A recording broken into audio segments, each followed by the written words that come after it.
അവിടെ ഭഗവാൻ ആ ശിവപ്രതിഷ്ഠ നടത്തി. ഭഗവാൻ ശിവപ്രതിഷ്ഠ നടത്തിയതിന് ശേഷം ഭഗവാന്റെ അടുത്തേക്ക് കുറച്ച് ശിഷ്യന്മാർ വരുന്നുണ്ട്. ഭഗവാന്റെ അരിവിപ്പുറത്തെ ശിഷ്യന്മാരെന്ന് പറഞ്ഞാൽ ശിവലിംഗദാസ സ്വാമികൾ, ആയിരുന്നതിന് മുമ്പുള്ള കൊച്ചപ്പിപ്പിള്ള, അരുമാനൂർ നാണു എന്ന് പറയുന്ന, പിന്നീട് നിശ്ചൽദാസ് സ്വാമികൾ എന്നറിയപ്പെടുന്ന ഭഗവാന്റെ സന്യസ്ത ശിഷ്യൻ, നാരായണ പിള്ള എന്നറിയപ്പെടുന്ന, പിന്നീട് ചൈതന്യസ്വാമികൾ എന്നറിയപ്പെടുന്ന ഭഗവാന്റെ ശിഷ്യൻ തിരുവനന്തപുരംകാരനാണ്.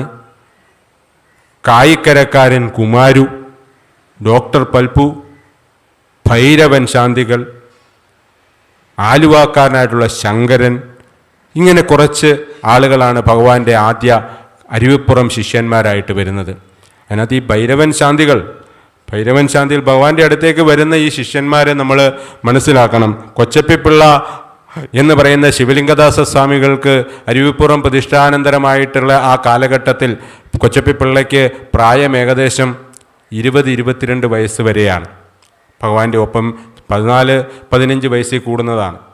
ഈ ചൈതന്യസ്വാമികളായിട്ടുള്ള നാരായണ പിള്ള ഭഗവാന്റെ അടുത്തേക്ക് വരുമ്പോൾ പ്രായം 14-16 വയസ്സാണ്. ഭൈരവൻ ശാന്തികൾക്ക് മാത്രമാണ് സ്വല്പം പ്രായക്കൂടുതൽ ഉണ്ടായിട്ടുള്ളത്. ഭൈരവൻ ശാന്തികൾ എത്തുന്നത് ഭൈരവൻ ശാന്തികൾ ഒരു നെയ്ത്ത് വിദഗ്ധനായിരുന്നു. ഒരു നെയ്ത്ത് പണിയിൽ വളരെ വിദഗ്ധനായിട്ടുള്ള ആളായിരുന്നു ഭൈരവൻ ശാന്തികൾ. ഭൈരവൻ ശാന്തികൾക്ക് ഒരു പ്രണയമുണ്ടായിരുന്നത് തൻ്റെ സമൂഹം അല്ലെങ്കിൽ തൻ്റെ സമുദായം അംഗീകരിക്കാത്ത ഒരു പ്രണയമായിരുന്നു. തന്നേക്കാൾ താഴ്ന്നതെന്ന് അന്ന് തെറ്റിനോട് പൊരുത്തപ്പെട്ട് ജീവിച്ച് ആ സമൂഹം വിശ്വസിച്ചിരുന്ന ഒരു പ്രണയമായിരുന്നു. ഒരു പുലയ സ്ത്രീയുമായിട്ടുള്ള പ്രണയമായിരുന്നു. വീട്ടുകാർ അതിന് അനുവാദം കൊടുത്തില്ല. അനുവാദം കൊടുക്കാതെ വന്നപ്പോൾ വളരെ വിഷമത്തോടു കൂടി ഭൈരവൻ ശാന്തി ആകുന്നതിന് മുമ്പുള്ള ഭൈരവൻ ഇങ്ങനെ കാലങ്ങൾ നീക്കി അവസാനം ശ്രീനാരായണ ഗുരുദേവ തൃപ്പാദങ്ങളുടെ അടുത്തേക്ക് വരുന്നു. ശ്രീനാരായണ ഗുരുദേവ തൃപ്പാദങ്ങളുടെ അടുത്തേക്ക് വരുമ്പോൾ ഗുരുദേവ തൃപ്പാദങ്ങൾ നാം വീട്ടുകാരോട് സംസാരിക്കാമെന്ന് പറയുന്നു. അപ്പോൾ ഭൈരവൻ ശാന്തികളാകുന്നതിന് മുമ്പുള്ള ഭൈരവൻ പറയുന്നു, സമയമേറിപ്പോയിരിക്കുന്നു, പ്രായം ഇച്ചിരി ഏറിക്കഴിഞ്ഞിരിക്കുന്നു, അങ്ങ് എന്നെ സ്വാമികളുടെ കൂട്ടത്തിൽ കൂട്ടണം എന്ന് പറഞ്ഞ് വളരെ നിർബന്ധം പിടിക്കുന്നു. അങ്ങനെ സ്വാമികളുടെ കൂട്ടത്തിൽ കൂടുകയാണ്. പുസ്തകങ്ങളിലുള്ളതാണ് കേട്ടോ, പുസ്തകങ്ങളിൽ വായിച്ചിട്ടുള്ളതാണ്. അങ്ങനെ സ്വാമികളുടെ കൂട്ടത്തിലേക്ക് കൂടുന്നു. ഈ നാരായണ പിള്ള എന്ന് പറയുന്ന ആളുകൾ ഞാൻ ആദ്യം പറഞ്ഞ ഗുരുദേവ തൃപ്പാദങ്ങളുടെ സതീർത്ഥ്യനായിട്ടുള്ള ചട്ടമ്പി സ്വാമികളുടെ ശിഷ്യനായിട്ട് പോയ ആളാണ്. നാരായണ പിള്ള എന്ന് പറയുന്ന ആളുകൾ ചട്ടമ്പി സ്വാമികളുടെ ശിഷ്യനായിട്ട് പോയി ചട്ടമ്പി സ്വാമികളോട് പറയുന്നുണ്ട്, ചട്ടമ്പി സ്വാമികളെ, നമുക്ക് ശ്രീനാരായണ ഗുരുദേവ തൃപ്പാദങ്ങൾ ചെയ്യുന്നത് പോലെ സാമൂഹിക നവോത്ഥാന പരിവർത്തനം നായർ സമുദായ അംഗങ്ങൾക്കിടയിൽ നടത്തണം. നാരായണ പിള്ളയാണ് അല്ലേ? നാരായണ പിള്ള നായർ സമുദായ അംഗങ്ങൾക്കിടയിൽ അല്ലെങ്കിൽ നവോത്ഥാന പ്രക്രിയകൾ നമുക്കിവിടെ സൃഷ്ടിക്കണമെന്ന് പറഞ്ഞ് ചട്ടമ്പി സ്വാമികളോട് പറയുന്നുണ്ട്. വളരെ രൂക്ഷമായ ഭാഷയിലാണ് ചട്ടമ്പി സ്വാമികൾ അതിന് മറുപടിയായി ശകാരമായി ഈ നാരായണ പിള്ളയ്ക്ക് കൊടുക്കുന്നത്. അങ്ങനെയെങ്കിൽ നാരായണ പിള്ള ചട്ടമ്പി സ്വാമികളോട് പറയുന്നത്, അങ്ങനെയെങ്കിൽ അങ്ങ് എന്നെ ശ്രീനാരായണ ഗുരുദേവ തൃപ്പാദങ്ങളുടെ അടുത്തേക്ക്, നാരായണ ഗുരുസ്വാമിയുടെ അടുത്തേക്ക് പോകാൻ അനുവദിക്കണം എന്ന് പറയുന്നു. ചട്ടമ്പി സ്വാമികൾ അതിന് മറുപടിയായി, അങ്ങനെയെങ്കിൽ നീ പൊക്കോളൂ എന്ന് പറഞ്ഞുകൊണ്ട് അങ്ങനെയാണ് നാരായണ പിള്ളയെ ശ്രീനാരായണ ഗുരുദേവ തൃപ്പാദങ്ങളുടെ അടുത്തേക്ക് വിടുന്നത്.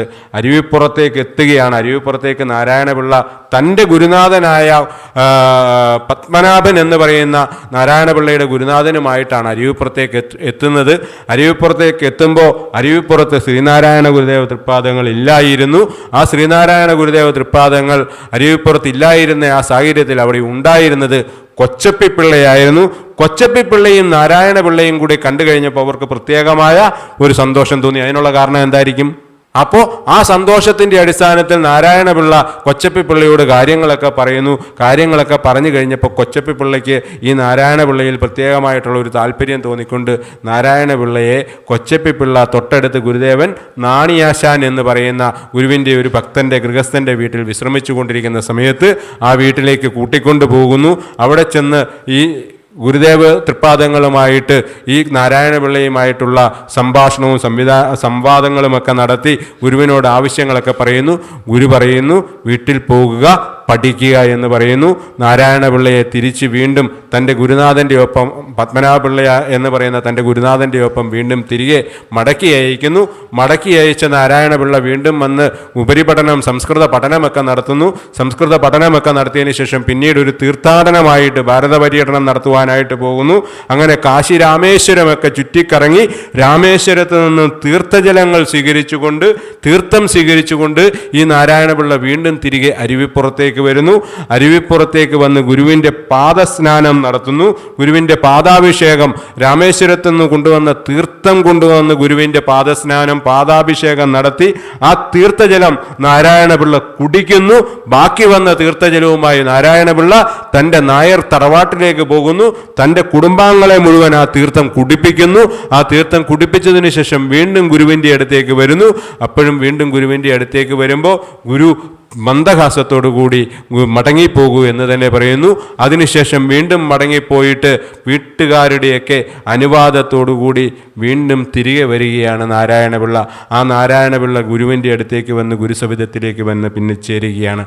അപ്പോൾ കൊച്ചപ്പിപ്പിള്ളയും നാരായണപിള്ളയുമായി ഭൈരവൻ ശാന്തിയായി. ഈ സമയത്താണ് കായിക്കരക്കാരൻ കുമാരുവും ഗുരുവിൻ്റെ അടുത്തേക്ക് വന്നു ചേരുന്നത്. കായിക്കരക്കാരൻ കുമാരു വന്ന ചരിത്രവും കോലത്തുകരയും ഒക്കെ നമുക്കെല്ലാവർക്കും സുപരിചിതമായിട്ടുള്ള കാര്യമാണ്. ആ ചരിത്രത്തിലേക്ക് കുമാരു ഇവിടെ വന്നു ചേരുന്നു. വന്നു ചേർന്ന ഈ ശിഷ്യന്മാരെ മുഴുവൻ, ഗുരുവിൻ്റെ ഒപ്പമുണ്ടായിരുന്ന ശിഷ്യന്മാരെ മുഴുവൻ, അരുവിപ്പുറത്ത് ചേർന്ന് വന്നിട്ടുള്ള ശിഷ്യന്മാരെ മുഴുവൻ ഗുരു പിന്നീട് ഉപരിപഠനത്തിന് അയക്കുന്നു. തൃപ്പാദങ്ങളിൽ ചെയ്യുന്ന കർത്തവ്യം എന്ന് പറയുന്നത് ഇവരെ വീണ്ടും പഠിക്കുവാനായിട്ട് വിടുകയാണ്. കുമാരുവിനെ ആരുടെ അടുത്തേക്കാണ് വിടുന്നത്? കേരള ചരിത്രത്തിലെ ആദ്യത്തെ വിദ്യാഭ്യാസ സ്പോൺസറാണ് ഡോക്ടർ പൽപ്പു എന്ന് പറയുന്നത്. നമുക്കറിയില്ല, നമ്മുടെ കുട്ടികൾക്കറിയില്ല. ഇപ്പോൾ ഈ കഴിഞ്ഞ ദിവസങ്ങളിലെല്ലാം, നമ്മൾ ഈ കഴിഞ്ഞ മാസങ്ങളിലെല്ലാം വന്നു കഴിഞ്ഞാൽ നമ്മുടെ ഗ്രാമങ്ങളിലും ചുറ്റോട് ചുറ്റുമുള്ള പ്രദേശങ്ങളിലുമെല്ലാം ഫ്ലെക്സ് ബോർഡുകളാണ്. എന്തിൻ്റെയാ? നമ്മുടെ മക്കളുടെ പടവാ. പക്ഷേ റാങ്ക് കിട്ടിയതിൻ്റെ പേരിൽ തല്ലുകൊണ്ടയാളാണ്. ഫ്ലെക്സ് ബോർഡ് ഇല്ലായിരുന്നു, റാങ്ക് കിട്ടിയതിൻ്റെ പേരിൽ. നമ്മൾ ആലോചിച്ച് നോക്കണം. 1800 ഗുരുവിൻ്റെ ആ 1880 1895 കാലഘട്ടങ്ങളിൽ ഡോക്ടർ പൽപ്പു ആകുന്നതിന് മുമ്പുള്ള പത്മനാഭ പൽപ്പു ഫെർണാണ്ടസ് സാഹിബിൻ്റെ അടുത്ത് നിന്നാണ് ഇംഗ്ലീഷ് പഠിക്കുന്നത്. ഇംഗ്ലീഷിൽ മെട്രിക്കുലേഷൻ പരീക്ഷ പാസ്സാകുമ്പോൾ റാങ്കോട് കൂടിയാണ് പാസ്സായത്. ഫ്ലെക്സ് ബോർഡുകളും സോഷ്യൽ മീഡിയയും ഇല്ലാത്ത കാലത്ത് ഫുൾ A+ നേടിയ ആളാണ്. എല്ലാത്തിനും ഫുൾ A+ ആണ്.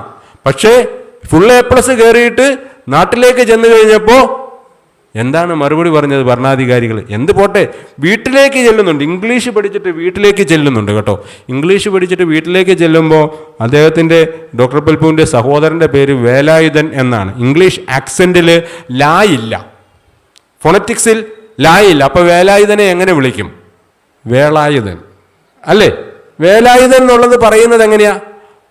വേല എന്നുള്ളത് വേള എന്നായി പറയത്തുള്ളൂ. അത് ഫോണറ്റിക്സ് എന്ന് പറയുന്ന ആ ഉച്ചാരണ ശാസ്ത്രത്തിനകത്ത് ലാ ഇല്ല. അപ്പം ഇങ്ങനെ ചെന്ന് വിളിക്കുകയാണ്.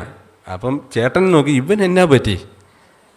എന്നെ വേലായുധൻ ഇന്നലെ വരെ മര്യാദയ്ക്ക് വിളിച്ചുകൊണ്ടിരുന്നവനാ, ഇന്ന് വന്നിട്ട് വേളായുധ, അത് തമിഴന്മാർ വിളിക്കുന്ന പോലെ വിളിക്കുന്നു. അപ്പം ഇവൻ എന്നാ പറ്റി? അപ്പം നീ എന്താണ് ഇങ്ങനെ പറയുന്നതെന്ന് ചോദിച്ചപ്പം, അത് ജ്യേഷ്ഠ, ഞാൻ ഇംഗ്ലീഷ് പഠിച്ചു ജ്യേഷ്ഠ. ഞാൻ സ്വല്പം പൊലിപ്പിച്ച് പറയുന്നതേ ഉള്ളൂ കേട്ടോ, തെറ്റിദ്ധരിക്കൽ. ഇങ്ങനെയൊന്നും അല്ല, യാഥാർത്ഥ്യ കഥകൾ ഇങ്ങനെയൊന്നും അല്ല. പക്ഷേങ്കിൽ ഇതിൻ്റെ നമുക്കൊന്ന് ലളിതമായിട്ട് ഹൃദ്യമാകുന്നതിന് വേണ്ടി പറയുന്നതേ ഉള്ളൂ.